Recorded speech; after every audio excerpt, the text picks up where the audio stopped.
गृह मंत्री जी से तो अपना बिटवा संभल नहीं रहा है, अपना विभाग कैसे संभालेंगे। चुनाव जी क्या बोलते हैं, वो बोलते हैं कि देश का मुसलमान स्कीम्स का फायदा उठाता है पर मोदी जी को वोट नहीं करता है, इसलिए देश का मुसलमान नमक हराम है। इस हिसाब से उनके आर्गुमेंट को मैं काउंटर करती हूँ, पूछती हूँ जब हमारी भी तो सरकार थी इतने सालों से, तो आप भी हमको वोट नहीं किया, भाजपा में गए, तो हमारी स्कीम का फायदा तो आप भी उठा रहे थे, तो नमक हराम कौन हुआ आपके आर्गुमेंट के हिसाब से।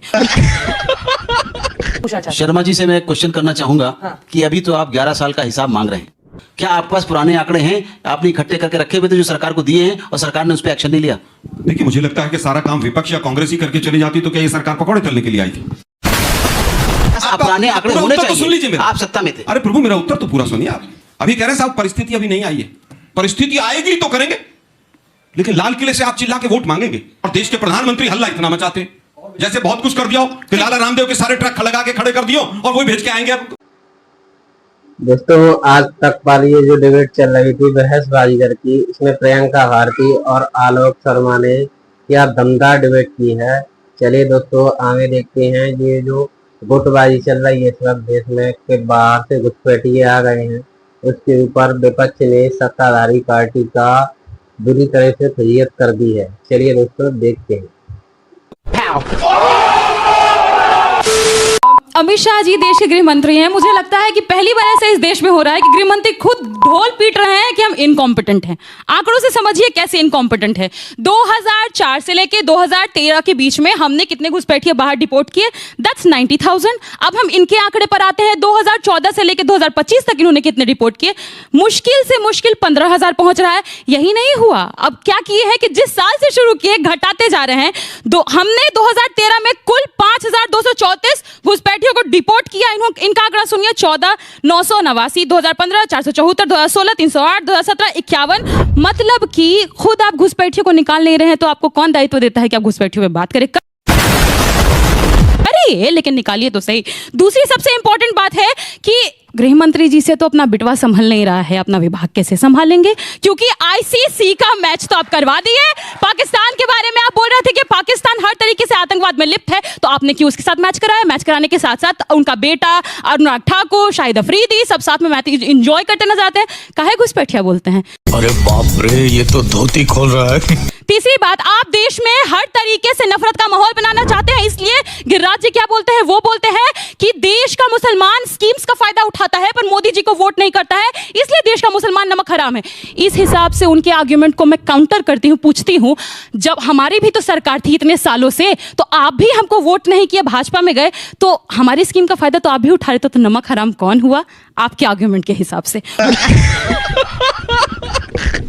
उसके बाद इंपॉर्टेंट, घुसपैठिया हमारे लिए मुद्दा बिल्कुल भी नहीं है, क्योंकि यहां जितने लोग बैठे हैं, जिस सबको मैं देख रही हूं, सब युवा हैं, कोई पकौड़ा नहीं तलना चाहेगा पढ़ाई लिखाई के बाद। मैं इसलिए ये बात करती हूं क्योंकि 3 करोड़ दलित बिहार में रहते हैं। सरकारी नौकरी का आंकड़ा बता रही हूं मात्र 23,000 के पास है। अब हमको नौकरी का मुद्दा चाहिए कि घुसपैठिया का मुद्दा चाहिए, ये देश की आवाम तय करे। आप बताइए, अभी जब मैं यहां खड़ी हूं बिहार में बीपी ट्री 4 के लिए लोग लड़ रहे हैं, सड़कों पर लाठी खा रहे हैं, उनको नौकरी चाहिए कि घुसपैठिया का मुद्दा चाहिए? समय ये बड़ी अच्छी बात कही आप। समय समाप्त हुआ। यहाँ पे एक जज झारखंड से आते हैं। झारखंड के अंदर कोई भी जाएगा देखेगा कि वहां पे संथाल परगना के अंदर डेमोग्राफी बदली जा रही है और वहां पे घुसपैठिया बढ़ रहे हैं। ये बात मैंने नहीं, झारखंड हाईकोर्ट ने कहा। यहाँ पे एक जज जम्मू कश्मीर से आती है। 70 सालों तक इन्हीं नेता कहते थे, अरे आर्टिकल 370 एब्रोगेट, पंडितों की बात करना, तुम कम्युनल कर रहे हो, कम्युनल कर रहे हो। 70 साल बाद आर्टिकल 370 हटा, कम्युनल मुद्दा नहीं था, देश का मुद्दा था, परंतु यही नेता कहते थे क्यों उठा रहे हो? अभी मजा आएगा ना भिड़ो। लेकिन मोदी जी की आदत है, लोकसभा का चुनाव होगा तो 80-20 की बात करेंगे, ज्यादा बच्चे वाले, कम बच्चे वाले, शमशान, कब्रिस्तान, मंगलसूत्र, भैंस खोल ले जाएंगे, मुजरा, पता नहीं कहां कहां से शब्द लेकर आते हैं। इसी तरह से मोदी जी, अब आप घुसपैठियों की बात कर रहे हैं तो आप अपनी बेनकाबी कर रहे हैं। सही पकड़े हैं। मेरे साथ पूर्व वक्ता ने कहा कि 2 करोड़ वहां पर है। आज तक एक ही आकलन हुआ है और उसमें केवल आसाम में हुआ है कि 17 लाख वहां पर बांग्लादेशी पाए गए। जितना भी आप कोई भी आंकड़ा उठाकर देख लीजिए, 2013 के बाद 14 के बाद आपको कोई भी ऑथेंटिक आंकड़ा नहीं मिलेगा। 11 साल 12 साल के बाद आपको डेमोग्राफिक शिफ्ट की बात याद आती है। वेस्ट बंगाल आएगा तो घुसपैठिया मुद्दा, झारखंड आएगा तो मुद्दा, आसाम आएगा तो मुद्दा, दिल्ली आएगा तो मुद्दा। अब बिहार का चुनाव हो तो सारे घुसपैठिए बिहार में चले गए। दिल्ली वाले सब वापस भेज दिए इन्होंने, लाला रामदेव के ट्रक में भर के वापस भेज दिए सारे के सारे। गजब बेइज्जती है। मैम मेरा मुद्दा ये है कि आपने कहा कि बीजेपी के कार्यकाल में जॉब्स नहीं मिल रही है, सरकारी जो नौकरियां हैं वो कम हो गई है और जो दलित पिछड़ा वर्ग है वो वहीं रह जा रहा है। पर आप ये नहीं देख रही कि वही जो घुसपैठी है वही बांग्लादेशी हमारी छाती पर आकर बैठ गए। चलिए तो इसका जवाब देते हुए आप बोलेंगे। अभी जेडीयू के प्रवक्ता यहाँ पर बोल करके गए कि 2 करोड़ घुसपैठिया है। नहीं, फिर वहां आप गलत, क्योंकि खुद एसआईआर में चुनाव आयोग ने अफिडेविट दिया है सुप्रीम कोर्ट को, एक को घुसपैठिया नहीं मिला, फिर खत्म। उसके बाद आपने बोले सैचुरेशन रेट बहुत ज्यादा है, आधार कार्ड बहुत ज्यादा बन गया, फिर वहां गलत, क्योंकि वहां पर मैं आपको बता रही हूँ कि जो आप आंकड़ा जोड़ रहे हैं ना, आप आबादी ले रहे हैं 2011 के सेंसस वाला, आधार कार्ड जोड़ रहे हैं अभी वाला, तब तो फिर गड़बड़ाएगा ही। आखिरी बात, हम बिहार से हैं, बिहार का सबसे बड़ा मुद्दा है बेरोजगारी, पलायन, गरीबी, भुखमरी, और जब तक इसकी समस्या खत्म नहीं होती है। समय समाप्त हुआ, समय समाप्त हुआ। अगर हम करें तो करें क्या, बोले तो बोले क्या। लोग सुनाएंगे ऐसे ऐसे करके एकदम। चलिए, यदा अब यदा और हि सब। धर्मस्य ग्लानिर्भवति भारत अभ्युत्थानम धर्मस्य तदात्मानं सृजाम्यहम् परित्राणाय साधूनां विनाशाय च दुष्कृतां धर्म संस्थापनार्थाय संभवामि युगे युगे। हाँ ये कर लो पहले। घुसपैठिए आ रहे हैं, अधर्म कर रहे हैं, हम धर्म की स्थापना करेंगे। अच्छा, आपका 20 सेकंड निकालूंगी मैं उसमें प्लीज से। Please please. बार बार झूठ बोलो।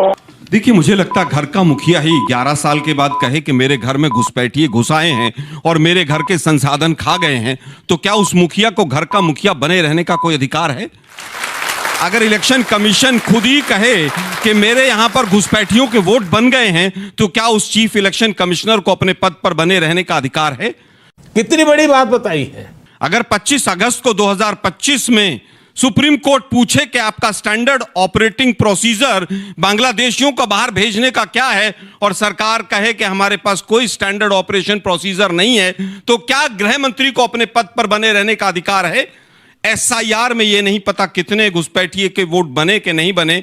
अब हम केवल यह कहना चाहते हैं कि गृह मंत्री, प्रधानमंत्री और चीफ इलेक्शन कमिश्नर बताएं कि कितना आंकड़ा है, कितने घुसपैठिए यहां पर देश में आए हैं, और 7 दिन का समय है आपके पास। एफिडेविट के साथ बताएं, नहीं तो देश के सामने माफी मांगे और बिहार की जनता को गुमराह करना बंद करें। ये बड़ी अच्छी बात कही आप। समय समाप्त हुआ। जबरदस्त। तेमिन साहब, आप इनसे पूछना चाहते शर्मा जी से मैं एक क्वेश्चन करना चाहूंगा। हाँ। कि अभी तो आप 11 साल का हिसाब मांग रहे हैं, लेकिन मैं जानना चाहता हूं आपसे कि आपकी सरकारें इतनी बार रही आज़ादी के बाद से आज तक, क्या आपके पास पुराने आंकड़े हैं आपने इकट्ठे करके रखे हुए थे जो सरकार को दिए हैं और सरकार ने उस पर एक्शन नहीं लिया? देखिए, मुझे लगता है कि सारा काम विपक्ष या कांग्रेस ही करके चली जाती तो क्या ये सरकार पकौड़े तलने के लिए आई थी? ये तो आप जब आरोप लगा रहे हैं, तो सही साहब, आज जब आप आरोप लगा रहे हैं सरकार के पास, तो आपके पास पुराने आंकड़े होने चाहिए। सुन लीजिए मेरा। आप सत्ता में थे। अरे प्रभु, मेरा उत्तर तो पूरा सुनिए आप। अभी बदत है भाई, अभी बदत है। मेरा केवल ये कहना है कि आसाम में केवल इस तरह की एक एक्सरसाइज हुई थी, और वो भी कांग्रेस ने ही कराई थी, और उसमें 17 लाख विदेशियों को पाया गया था। उसके बाद किसी भी राज्य में, क्योंकि एनआरसी जिसका बार बार जिक्र किया जाता है, बीजेपी के ही 2 मुख्यमंत्रियों ने मना कर दिया था कि हम एनआरसी नहीं कराएंगे, और उसमें नीतीश कुमार जी भी शामिल थे, और आसाम के मुख्यमंत्री भी शामिल थे। आज सुप्रीम कोर्ट पूछ रहा है कि भाई आपका स्टैंडर्ड ऑपरेशन प्रोसीजर क्या है, ऑपरेटिव प्रोसीजर कि आप कैसे भेजते हैं? ढाका के साथ कोई अरेंजमेंट नहीं। अभी कह रहे हैं साहब परिस्थिति अभी नहीं आई है, परिस्थिति आएगी तो करेंगे, लेकिन लाल किले से आप चिल्ला के वोट मांगेंगे? अभी परिस्थिति नहीं आई है। अभी परिस्थिति आएगी तो कोई ना कोई रास्ता बनाया जाएगा। एक स्टैंडर्ड ऑपरेटिव प्रोसीजर है, पहले से चला आ रहा है, और उसी के तहत 2004 से 2014 तक लगभग 90,000 बांग्लादेशियों को वापस भेजा गया था। और अब क्या है? अब लगभग 3,000 को भेजा गया है पिछले 10-11 साल में। और देश के प्रधानमंत्री हल्ला इतना मचाते हैं जैसे बहुत कुछ कर दिया हो कि लाला रामदेव के सारे ट्रक लगा के खड़े कर दियो और वही भेज के आएंगे। अब उनको देश के प्रधानमंत्री को सोच समझ के बोलना चाहिए कि वो स्वयं लाल किले की प्राचीर से क्या बोल रहे हैं। ठीक है, चलिए, बहुत बहुत इतना छोटा पहले कभी नहीं हुआ हो। धन्यवाद आपका। आप दोनों अपनी जगह पर जा सकते हैं। अब जनता की बारी है, अब यहाँ पर वोट की बारी आ रही है। आपका वो 15 सेकेंड ना, मुझे पता है, फिर उधर से भी 15 सेकेंड होगा। आप सब स्कैन कीजिए और वोट डालने के लिए तैयार हो जाइए। आपके सामने अभी सवाल आएगा, लेकिन बहसबाजीगर कौन बनेगा ये तो हमारे जजेस ही बताएंगे। आप लोगों के लिए बहुत मुश्किल काम है। एक पर सहमति बन गई है। बेशक जीतने वाला पैनल जो है उनको खुश होना चाहिए, उन्होंने अच्छे से प्रेजेंट किया, लेकिन मुझे लगता है हमारी सबकी सहमति है कि आज का जो बाजीगर है वो प्रियंका भारती है। वाह वाह वाह वाह वाह, बहुत बहुत मुबारक हो, क्या बात है, बहुत अच्छा, बहुत अच्छा। जलवा है हमारा। और उसके पीछे जो कारण है वो भी मैं आपको बताना चाहती हूँ। वो आज के भारत की आवाज है, इसलिए ये आज की बाजीगर है। क्या बात है, तालियां बजाइए भाई, बहुत बहुत मुबारक हो। और इसी के साथ बहस बाजीगर में आज के लिए इतना ही। हिपोक्रेसी की भी सीमा होती है। आप रुक जाइए ना प्लीज। दादागिरी मत कर वरना